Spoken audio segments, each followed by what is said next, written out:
તો જમ્મુ કાશ્મીરમાં આતંકી હુમલા પહેલા ભૂસ્ખલનની ઘટના બની હતી, જેથી ઘણા પ્રવાસીઓ ત્યાં અટવાઈ ગયા હતા। ભૂસ્ખલન બાદ આતંકવાદીઓ દ્વારા હુમલો કરાતા પ્રવાસીઓને હજુ વધુ સમય સુધી જમ્મુ કાશ્મીરમાં રોકાવું પડ્યું હતું। પોતાના ઘરે પરત આવવા તે લોકો તલપાપડ થઈ રહ્યા હતા। ત્યારે પાલનપુરના પ્રવાસીઓ માદરે વતન પહોંચતા ભાવવિભોર દ્રશ્યો સર્જાયા। સહી સલામત પરિવારજનો માદરે વતન પહોંચતા તેમની આંખોમાં હર્ષના આંસુ છલકાયા હતા। ત્રણ દિવસથી એમને ખાવા પીવા 7 કિલોમીટરના અંતરમાં એ લોકો ચાલીને તકણીઓ રામબનમાં આવી અમને ખવડાવી હતી। અને 2 દાડા અમે તો પડેલા પથ્થરોમાં પડેલા, ન મળે પાણી ન મળે ખાવાનું। પણ આપણે SRP મિલિટરી કરીને બધા લોકો અમને બહુ સાથ સહકાર આપ્યો, જેથી અમે આજે જિંદા અમે ઘરે પાછા ફર્યા છીએ। મારા 2 ભાઈ, મારી મમ્મી, મારો નાનો ભત્રીજો અને મારા ભાભી અહીં ખોઈ અટવાયેલા હતા। અને જ્યારે 19 તારીખે ખબર પડી કે આવું થયું ત્યારથી જ અમે ખૂબ જ ચિંતામાં હતા। રાતે ઊંઘે નથી આવતી। અમે જ્યારે ખબર પડી કે એમને આર્મીવાળા લઈ જાય અને સરકારે ગુજરાત સરકારે ઘણો સપોર્ટ કર્યો અને એમને સુરક્ષિત રાખ્યા, ત્યારે થોડી રાહત થઈ। ને સમાચાર સાંભળીને જણાવ પગ નીચેથી જમીન આમ સરકી ગઈ એવું થઈ ગયું। ત્યાં આમાં જીવ થયો ને ત્યાં કશું કોઈ કહેવાની વાત જ નહીં। આ લોકોને બી જોયા તો આજે આવવા નહીં, તમારે આમ થાય કે ક્યારે જતા રહીએ, ત્યાં ક્યારે જતા રહીએ, મળીએ તેમ અને આ મળે તારા અમારા જીવને શાંતિ થઈ। એ લોકો જમ્મુ કાશ્મીરમાં અટવાયેલા હતા, તે લોકો અત્યારે ગુજરાત પરત ફર્યા છે। આપને દ્રશ્યો બતાવીશ કે આ જે બસ હતી, આ બસ લઈને પાલનપુર અને ગાંધીનગરના જે લોકો હતા તે જમ્મુ કાશ્મીર ગયા હતા અને તે બાદ વાદળ ફાટવાના લીધે તે લોકો અટવાયા હતા અને તે બાદ આતંકવાદી હુમલો પણ થયો હતો।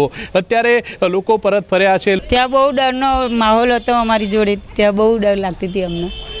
ત્યાં આતંકવાદી હુમલા બાદલ ફાટ્યું હતું, ત્યાં ભેખડ પડી હતી। લક્ઝરીમાં 2 દિવસ રોકાયા, 2 દિવસ બીજે ત્યાં રોકાયા। અમને સજા તો એ લોકોએ જેવી આપણને કરી એવું એમને કરો, જેવું આપણને એ લોકોએ કરી એ રીતે એમને સજા આપો કે બીજી વાર એ લોકો આવી ના શકે અંદરમાં। પરિવાર સાથે આજે મળી રહ્યા છો, કેવો માહોલ છે? બહુ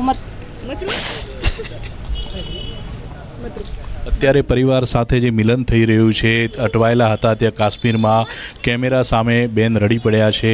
જે આતંકવાદીઓને શું સજા આપવી જોઈએ, શું કહેશો?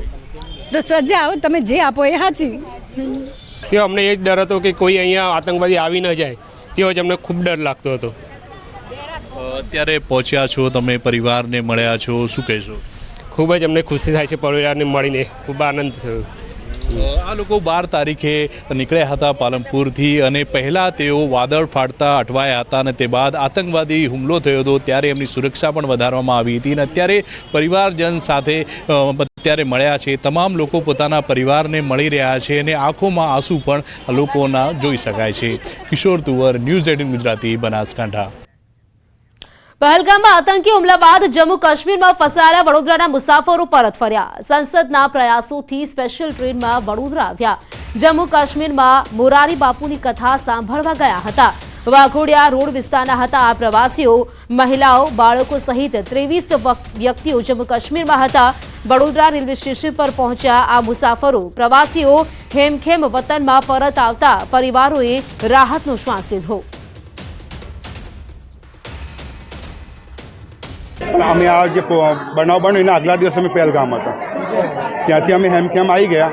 પણ જે શ્રીનગર આવ્યા ને ત્યાર પછી ત્યાં અમને ખબર પડી કે આવું થયું છે। આ પરિવારો કથા સાંભળવા ગયા હતા ત્યારે જે આ પહેલગામમાં હુમલો થયો અને તેમાં પરિવારો પણ ફસાયા હતા। જેથી થોડા દિવસ અગાઉ જમ્મુ કાશ્મીરના પહેલગામમાં આતંકવાદી હુમલો થયો હતો, ત્યારે જો વડોદરા શહેરની વાત કરીએ તો વડોદરા શહેરમાં મોટી સંખ્યામાં જે નાગરિકો છે તેઓ પહેલગામ ખાતે અને જમ્મુ કાશ્મીર જે છે તે ફરવા માટે ગયા હતા। પરંતુ આતંકવાદી હુમલો થતાની સાથે એ તમામ લોકો જે છે ત્યાં ફસાઈ ગયા હતા અને ત્યાંથી તેમનું વડોદરા પરત આવવું જે છે તે મુશ્કેલ બન્યું હતું।